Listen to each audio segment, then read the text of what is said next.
Hello everybody, I'm Brent Scott and you're watching the Blitz C&E channel. Well, what you have in front of you is called the ALDL system. This is a real slick tool for ODB1 tuning. So let me pan around here. We're sitting in my 1990 Corvette inside my shop. Sorry that it's dark. But recently, I did an update on the 383. I put heads and a cam in there, and I was originally planning to have a competent tuner in the Scottsdale area actually do a tune on the car. Well, I shortly found out that these guys don't do ODB1 tuning. So it kind of left me with the mission to tune it myself or do the mail order business. Well, I didn't really feel comfortable. I never really believed that mail order tuning, I'm sure they can get it somewhat close and, for milder applications, but I just didn't think for my setup, I didn't think it was the way to go. So I just decided to bite the bullet and take on the tuning process. So what I have here, this guy ALDL, it's basically like a real-time scan tool. I mean, it'll give you codes as well, but it gives you a bird's eye view of what's going on with the computer, so you can see it, and also you can do data logging. So between this guy and then up here, which is I have a glow shift. It's a very basic wideband O2 sensor, but between the two of these guys, it'll really help you dial in your ignition timing, your fuel trim, and then it'll tell you if you get a knock and stuff like that. Now, there is another system out there I started using called Tuner Pro that's out there, which is a very nice program, but it uses a laptop. Obviously, it's not as ergonomic as this. This is just a basic RCA tablet. I don't know if you can see, it's purple, probably not, but I call it Barney. But anyways, I got it for like 50 bucks, and you download the app off of Google Play for about 20 bucks, and with an ALDL cable, it's kind of an inexpensive way to do some data logging, off your C4 Corvette for ODB1 tuning. So, tell you what, let's start the car up and you can kind of see it in real action as it pulls out data. It's pretty slick. So I have it started up. So as you can see, there's your RPM, there's your ignition timing right there. And here the KPA, that's your vacuum, which is very important for adjusting your fuel table, and your ignition timing, you'll need that. But it tells you it's open loop status. IAC, some of the stuff I don't use. Let me scroll over, there's another good screen I also use. So there's your knock count, I'll tell you. It'll actually give you the vehicle speed, the voltage on the battery. But also, if you have like fault conditions, you can go in here. There's another thing, managed, oops, sorry, wrong one. Let me go back. I want to get to where the faults are. There's this additional real-time data. So this gives you even more detail. Tells you the little bit of the prom, gives you voltage, engine temperatures, more depth of all the sensors that are reporting into the computer itself. But also, you get to the bottom here, it'll give you codes. I'm going to shut off the car real quick because I'm starting to get smoked out. We're in the shop, but as you can see, here's the wideband O2 sensor right there, which that gives you the air and fuel ratio.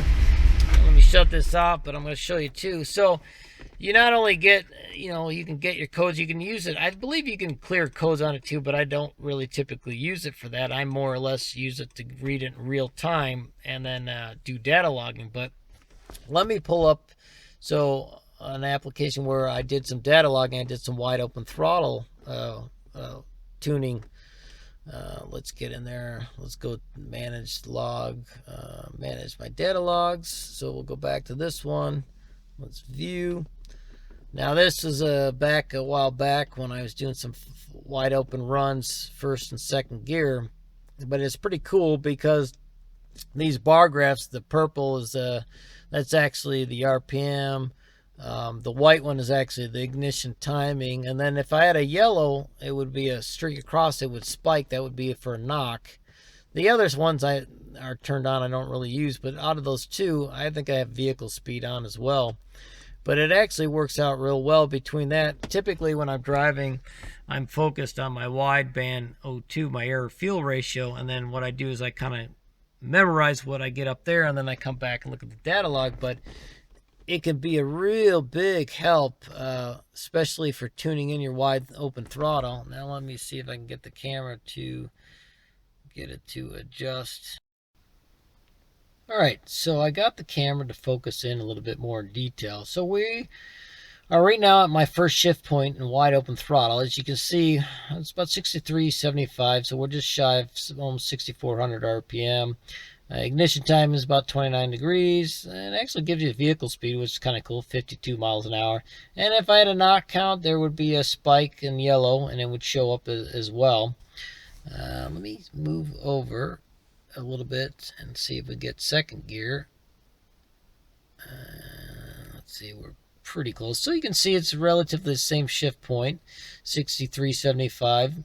And then the ignition timing is about 22 degrees and vehicle speed is 77 miles an hour.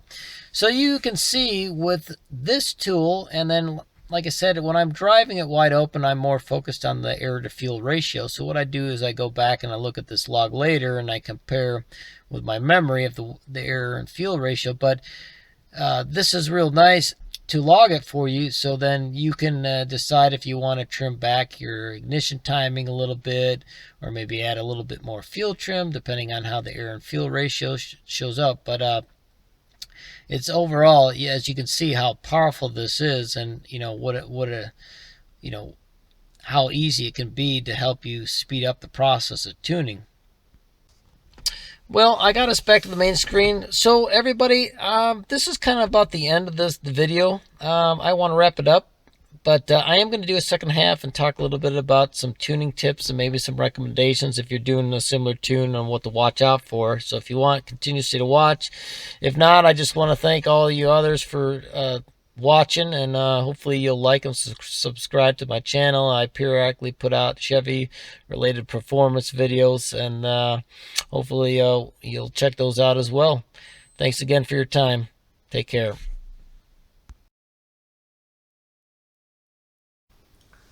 Well, thanks for tuning in to the second part of this video. So before I start getting into tuning details, I just want to say that by no means am I like the ultimate guru of tuning or an authority on it, but I did want to cover a couple things that I learned along the way that I feel that probably could help you out in tuning. So let me go over some of that stuff with you. First off, air to fuel ratios. What I set up in my car, I have what I've learned naturally aspirated. 12.7 seems to be a magical number for wide open throttle.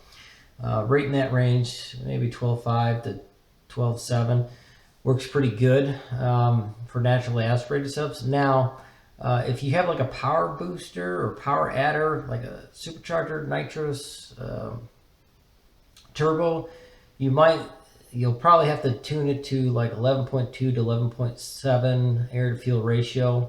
Those seem to be good numbers from what I understand. In cruise mode, like quarter pedal, I shoot for about 13.2 to 13.4. That seems to work pretty good, being not too rich, not too lean, but it's got good torque, power.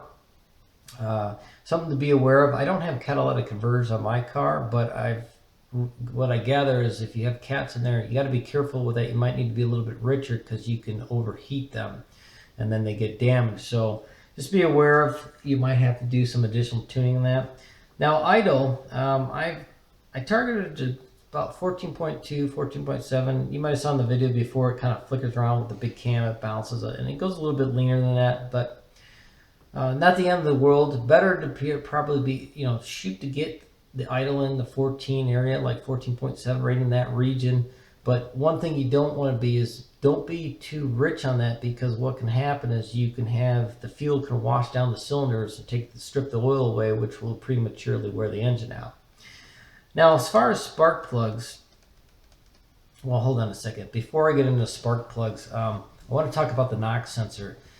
I had some problems with a lot of false knock counts and things like that. Well, I found out that on the C4 Corvette, the knock sensor is not the most accurate. I guess in the LT4 setup, they had roller rockers, and they actually had to relocate the sensor way off the motor because of it. But So I had some issues with mine since I've modified it. I have a full roller setup, roller tips, and actually the lifter's been modified. They're more like a mechanical.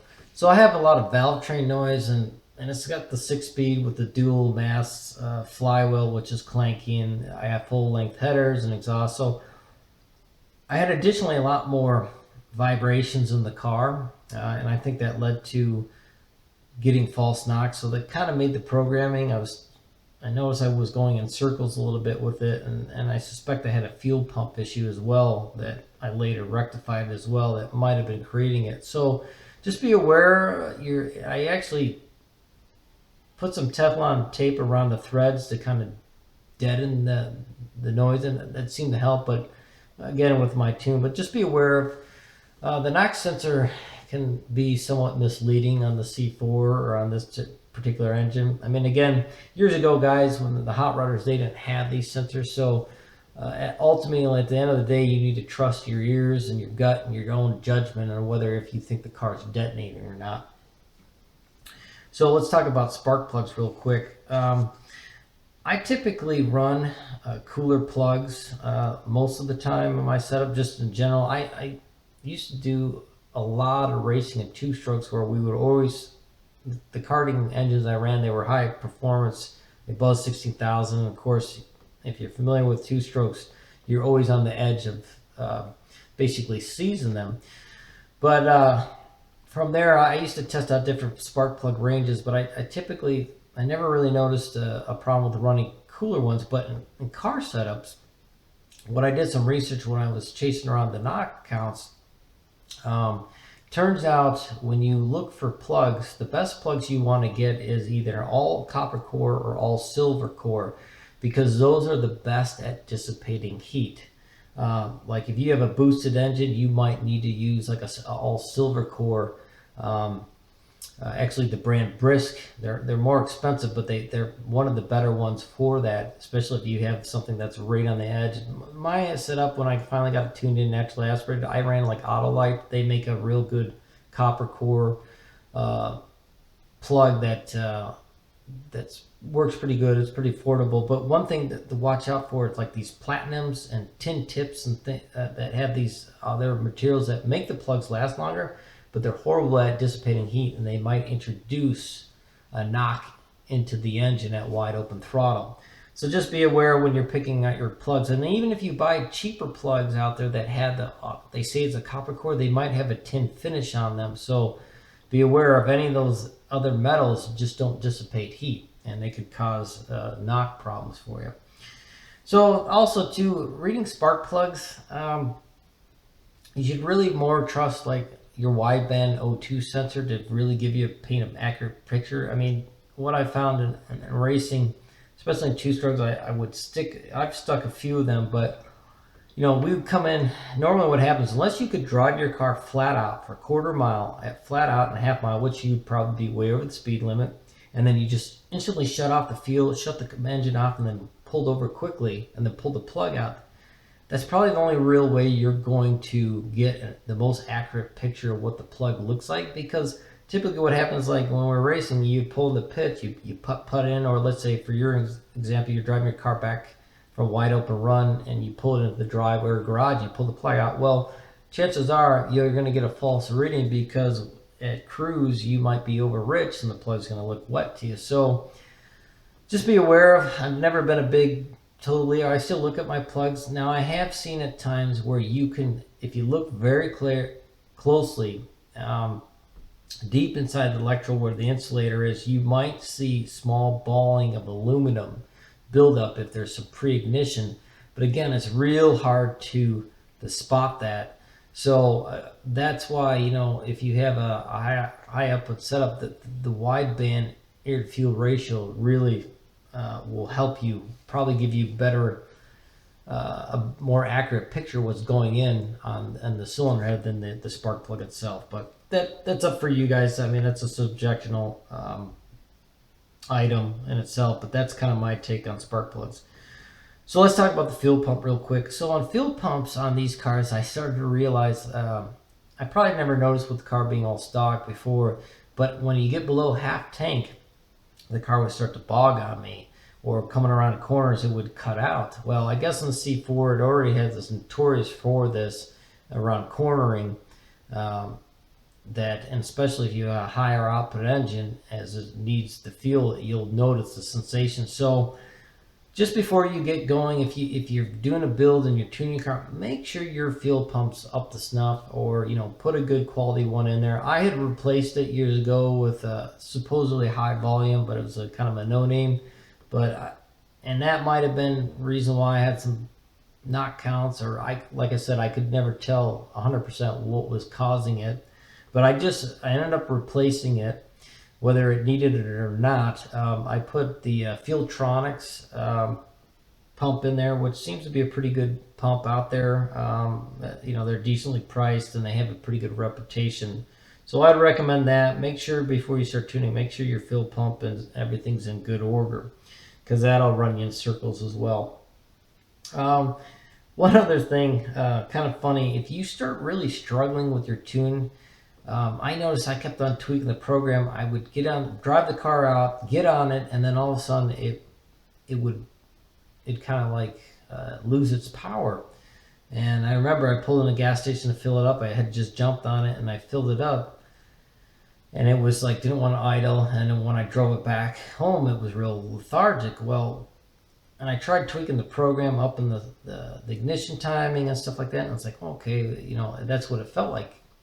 And long story short, I found that the distributor, I was tweaking with the program to try to get it to come back, but the distributor started to rotate backwards on me, so it started retarding on me. So again, if you start really having problems, don't go dive into the program so much.